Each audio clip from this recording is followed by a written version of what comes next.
Hey, this is Bhuvi. உங்களுக்கு pressure cooker chicken கறி ஈஸியான முறையில் நான் உங்களுக்கு சொல்லித்தரேன்.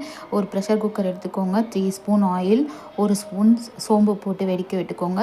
2 சில்லி, அப்புறம் ஒரு பெரிய ஆனியன் நல்லா நைஸாக சாப் பண்ணி போட்டுக்கோங்க. 1 ஸ்பூன் அளவுக்கு ஜிஞ்சர் கார்லிக் பேஸ்ட்டு, இஞ்சி பூண்டு விழுது போட்டு நல்லா வதக்கிக்கோங்க. வதக்கின கையோடைய 2 பழுத்த தக்காளி, நல்லா வந்துட்டு பழுத்து இருக்கணும் தக்காளி, அதை போட்டுட்டு நல்லா வெங்காயமும் தக்காளியும் எவ்வளோக்கு எவ்வளோ வதக்க முடியுமோ நல்லா வதக்கிக்கோங்க. வதக்கிட்டதுக்கப்புறமா என்ன பண்ணுவோன்னா, சிக்கன் வந்துட்டு நல்லா வாஷ் பண்ணி எல்லாம் பண்ணி வச்சுருக்கேன். மஞ்சத்தூள் போட்டு அரிசி கழுவின தண்ணியில் எல்லாத்துலேயும் வாஷ் பண்ணி ஃப்ரெஷ்ஷாக வச்சுருக்கேன். ஸோ அந்த சிக்கன் அள்ளி அந்த வெங்காய தக்காளியோடு போட்டு நல்லா வதக்கிக்கோங்க. ஒரு வதக்கிறதுக்கு முன்னாடி ஒரு 2 ஸ்பூன் வந்துட்டு கர்டு ஊற்றிக்கோங்க புளிப்புக்காக.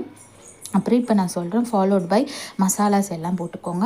3 ஸ்பூன் அளவுக்கு சிக்கன் மசாலா, 2 ஸ்பூன் வந்து பெப்பர் பவுடர், 1 ஸ்பூன் வந்துட்டு coriander powder, 1 spoon red chilli powder, 1 spoon garam masala, 1/2 spoon வந்துட்டு மஞ்சள் தூள், இதெல்லாம் போட்டு நல்லா வந்துட்டு நல்லா அடியிலேருந்து நல்லா கலரிக்கோங்க. சரிங்களா?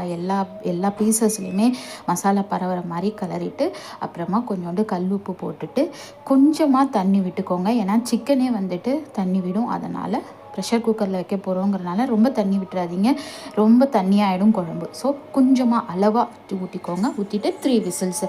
ப்ரெஷர் குக்கர் உங்களோட ப்ரெஷர் குக்கர் எவ்வளோ விசில் வைக்கணுமோ வச்சுக்கோங்க. என்னோடய ப்ரெஷர் குக்கருக்கு 3 விசில்ஸ் ஓகே வச்சு நல்லா வெந்துடுச்சு கறியெல்லாம். இப்போ வந்துட்டு ஃபைனலாக நான் வந்து ஒரு 1/2 லெமன் போல் ஸ்க்வீஸ் பண்ணி விட்டுட்டு கொத்தமல்லி போட்டுட்டு கொஞ்ச நேரம் ஒரு 2 மினிட்ஸ் போல் வச்சுருந்துட்டு சர்வ் பண்ண வேண்டியதுதான். இது ஒரு சிம்பிளான ஒரு ப்ரெஷர் குக்கர் சிக்கன் கறி. டக்குன்னு நம்ம வந்துட்டு குவிக்காக பண்ணிடலாம். Even goes well with rice, chapati, idli, dosa எல்லாத்துக்கூடையுமே சூப்பர் இது. நான் இன்றைக்கி மத்தியானம் லஞ்சுக்கு பண்ணேன். நான் ரைஸ்க்கு வச்சு சாப்பிட்டேன்.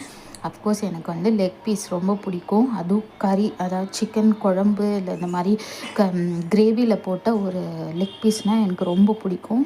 I enjoyed my lunch. Okay, அது உங்கள் கூட நான் அந்த ரெசிபியை ஷேர் பண்ணிக்கிட்டு I am very happy. Please try it at your home. Okay, hope you like my video. Please subscribe. Bye bye, see you later. Bye.